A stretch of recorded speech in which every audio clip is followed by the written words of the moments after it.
আজ আমাদের বড়ি দেওয়া হচ্ছে। তো তোমরা দেখতেই পাচ্ছ বন্ধুরা, কত সুন্দরভাবে বড়ি দেওয়ার জন্য সবাই বসে পড়েছে। তো বড়ি দেওয়ার জন্য প্রথমেই ডাল আর কুমড়োর পেস্টকে ভালোভাবে মিশিয়ে নিচ্ছে মা, জেঠিমারা আর ঠাম্মি, সবাই আছে আমরা। তো প্রথমে ডালগুলোকে ভালোভাবে মিশিয়ে নেওয়ার পরেই তারপরেই বড়ি দেওয়া হবে। আর গ্রামের দিকে সাধারণত বড়ি দেওয়া হয়, আর সেই বড়ির স্বাদ অসাধারণ খেতে হয়। আর বড়ি দেওয়ার দিকে স্টার্টও করে দিয়েছে ঠাম্মি, দিদা, সবাই মিলে বড়ি দিচ্ছে। দেখতেই পাচ্ছ কত সুন্দর হচ্ছে বড়ি দেওয়াগুলো, সবাই পরপর করেই বড়ি দিচ্ছে। আর আমিও এদিকে বড়ি দেব।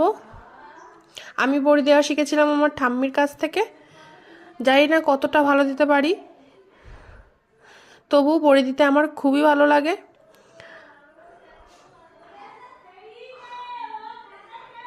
তো শেষে তোমাদেরকে দেখালাম কতটা সুন্দর হয়েছে, সব বড়ি দেওয়া কমপ্লিট, কতটা সুন্দর লাগছে দেখো তোমরা।